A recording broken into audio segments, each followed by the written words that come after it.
Scorpio 08. Ayan. Namili ng mga ano yan, mga paninda. Kaway-kaway, kahit pagod. Kahit pagod, laban lang. Kaya talaga buhay. Ito, nagbukas naman na ako dito kanina pa. Ayan, mga pinamili niya ngayon na yun. Tapos, ayan pa, kukunin pa niya sa labas yung ano, yung box. Ayan.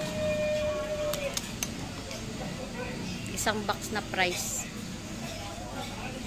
Kararating niya lang. Ito, iniiwan niya yung pagkain niya. Ako naman gumagawa ng cheese stick. Ayan, ulam namin ngayon, seafoods na may mga ano, halo-halong mga seafoods, noodles, tsaka itlog. Ayan.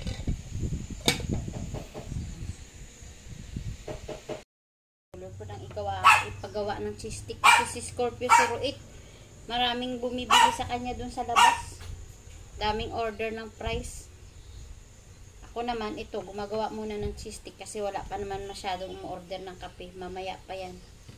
Mamaya pa magbabaan yung mga suki namin.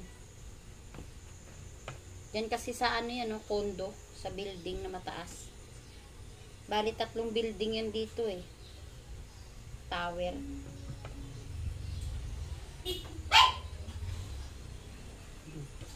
Yung hapunan namin, ano na, alas 5 na. Ay, ano, tanghalian, alas 5 na. Ayan na si Scorpio 08.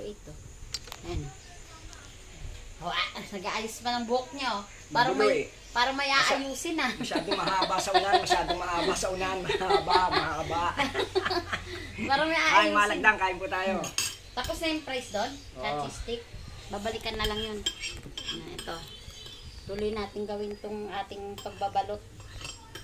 200 pieces to. Dami nang bumibili kasi sayang.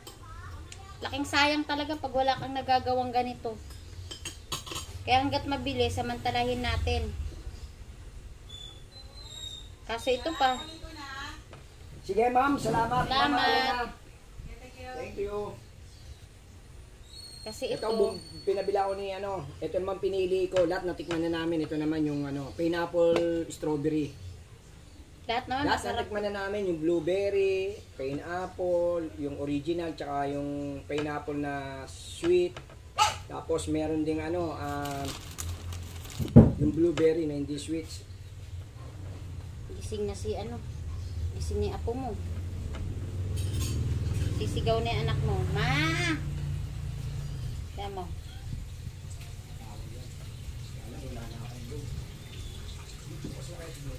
Mamaya, mayroon yata sa anak mo. May nagpa-Gcash kagabi, ang dami.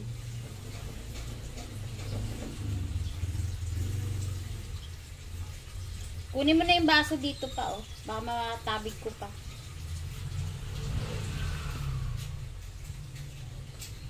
Ito kasi sayang. Pag hindi mo ginawa ito, sayang ang isang araw sa cheese stick. Malakas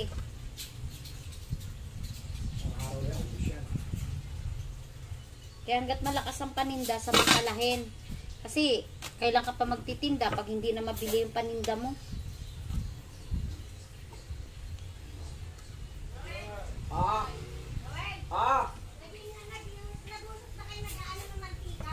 Yasan, hindi pa. Yasan, tuwagin mo, papuntay mo rito, Tepe. Makikita ni teka.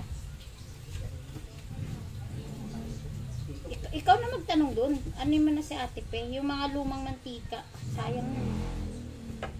Kaya may bibili ng lumang mantika na pinagamitan namin ng fries at saka cheese stick. Lahat dito sa loob, mga pinipritong ulam, doon namin nilalagay kasi nabibili yun per galon.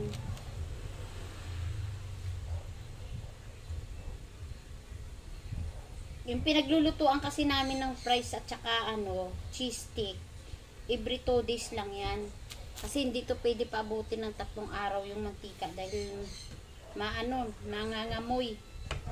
Mas masarap kasi pag laging bago din yung mantika.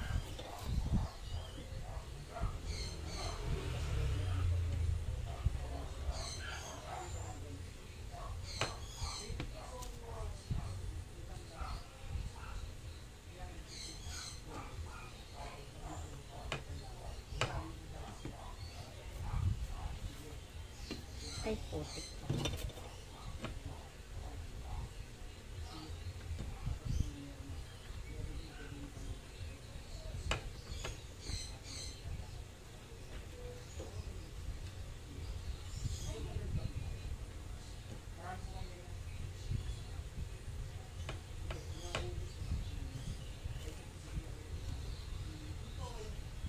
Sat ng batok ko.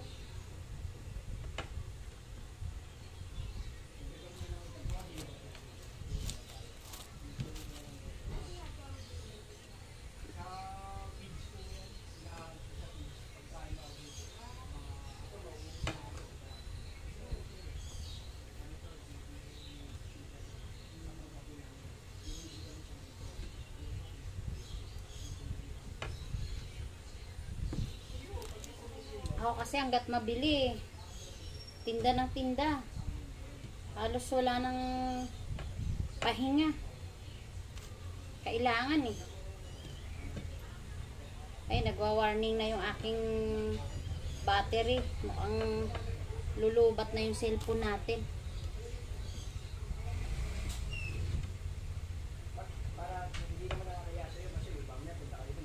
Ito yung cheese stick namin, ganito kalaki. 5 pesos. Ito yung ganito kalaki naman yung cheese na nilalagay namin ito. Yan, sa loob. Kaya sulit talaga siya. Kaya babalik-balikan ka. Sulit yung cheese. Hindi siya yung powder na ginagawa lang na ano, cheese stick. Talagang cheese. Kaya ito yung binabalik-balikan nila, yung laman nito eh. Kasi puro talaga, solid talaga na cheese eh.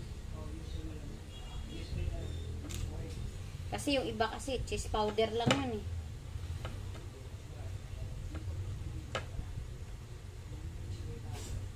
Sayang naman kasi. Hanggat mabili, samantalahin natin. Pag hindi na siya mabili, ay di pahinga na. Kaso, tagal ko nang tinitinda to. Siguro mga higit ng 7 years. Kasabay ng mga kwek-kwek ko to dati. Hindi na naawa yung mga tao. Kasi tingnan nyo naman kung gaano kalaki yan. Kasing ano ng daliri ko yan. Yan.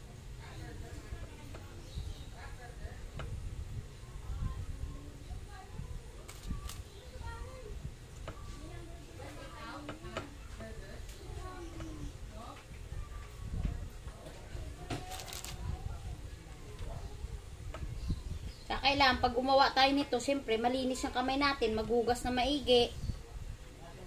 Lahat naman ng pagkain na ginagawa natin sa paninda, kailangan malinis para balik-balikan tayo ng mamimili natin, mga customer natin. Bye, dyan muna kayo, babalikan ko na lang kayo uli mamaya.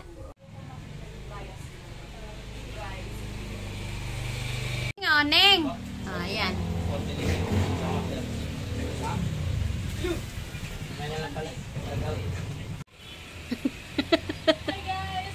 Ayan o. Tago ka dyan, boy. Tago, boy. O, baka gusto nyong pumunta dito sa Bayos. O, ayan. Wala masyadong tao ngayon kasi naulan na yan. Umuulan. Ang dilim ng kalye. Ayan. Ayan, more than ang price. Ang tawa ng tawa, o. Ba-vlog ko to? Na-post to? Sige, akala mo ha. Sama kita, sir ha.